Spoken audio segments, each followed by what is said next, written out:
Bismillahirrahmanirrahim. Assalamualaikum warahmatullahi wabarakatuh. Alhamdulillahirabbil alamin wassalatu wassalamu ala asrofil anbiya'i wal mursalin wa ala alihi wa sahbihi ajmain amma ba'du. Sebelumnya perkenalkan, nama saya Raihan Raffi Huda Pratama dengan NIM 222121205. Di sini saya ingin mempresentasikan yaitu tentang dalalah.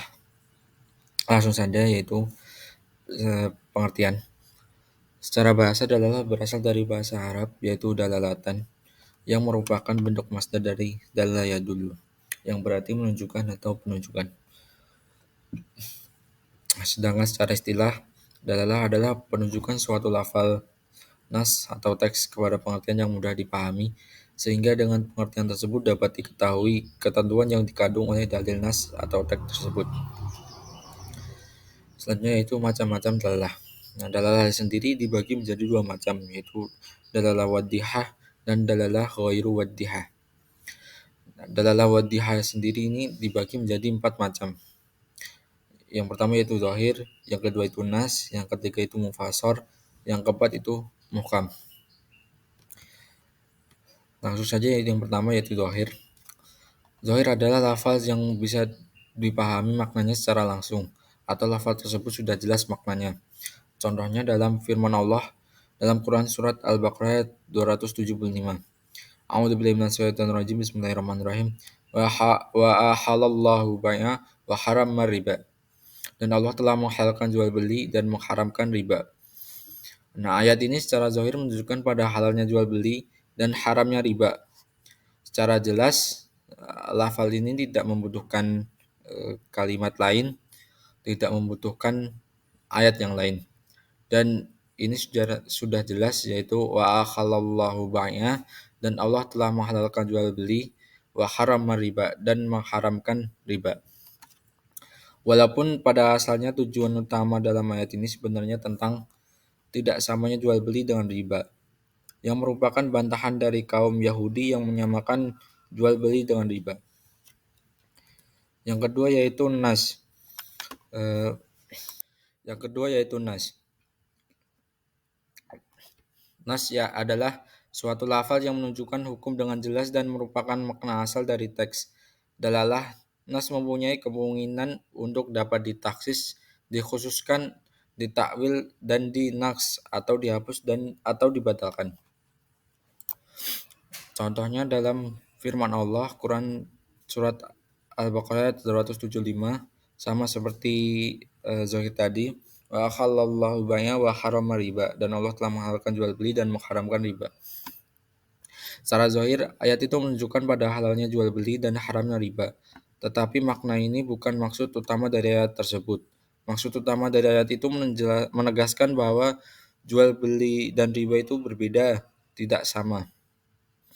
Hal itu merupakan bantahan terhadap ucapan orang Yahudi yang disebut dalam ayat dzalika bi annahum qalu innamal bai'u mithlu riba.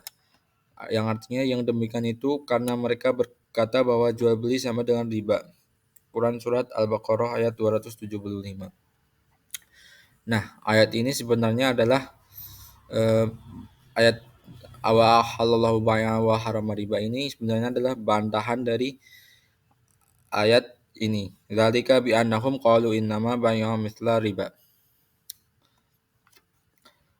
Yang ketiga yaitu mufassar. Mufassar adalah lafaz yang menunjukkan suatu hukum dengan dalalah yang tegas dan jelas, sehingga penunjukan itu tidak mungkin ditakwil dan ditahsis, tetapi dapat dinasak pada masa Rasulullah.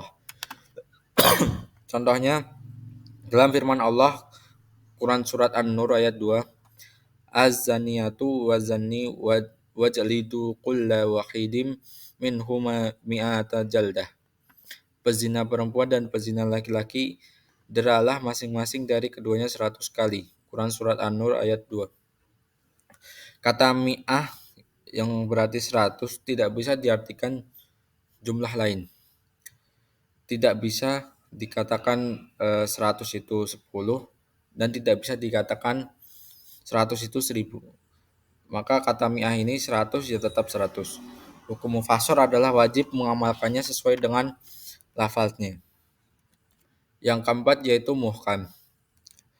Muhkam adalah suatu lafal yang menunjukkan makna dalalah yang tegas dan jelas secara qat'i dan tidak mempunyai kemungkinan untuk ditakwil, ditahsis maupun dinasab. Contohnya dalam Quran surat Muhammad ayat 19, Fa'lam annahu la ilaha illallah. Maka ketahuilah bahwa tidak ada Tuhan yang patut disembah selain Allah. Misal lain, keharaman menikahi istri-istri Rasulullah. Yang selanjutnya yaitu dalalah ghairu waddiha. Dalalah ghairu waddiha sendiri ini dibagi menjadi 4 macam, yaitu yang pertama khafi, yang kedua muskil, yang ketiga mujmal, yang keempat mutasyabbih. Yang pertama yaitu khafi. Lafal yang dari segi penunjukannya kepada makna adalah jelas. Namun ketidakjelasan muncul ketika menerapkan makna tersebut kepada kasus tertentu. Contohnya dalam firman Allah Quran surat Al-Maidah ayat 38, "Was-sariqu was-sariqatu faqta'u aydiyahum."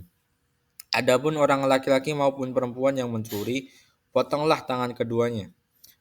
Ayat di atas memang sudah cukup jelas mengenai sanksi yang diterima kepada seorang pencuri, yaitu potonglah tangan keduanya.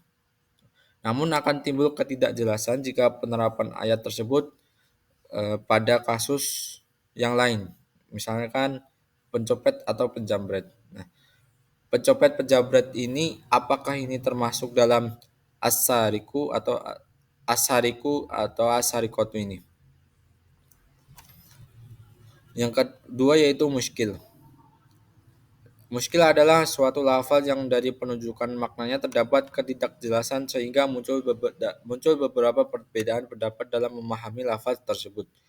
Contohnya dalam Quran surat Al-Baqarah ayat 228, wal mutalaqatu yatarabbasna bi anfusihinna thalathata quru.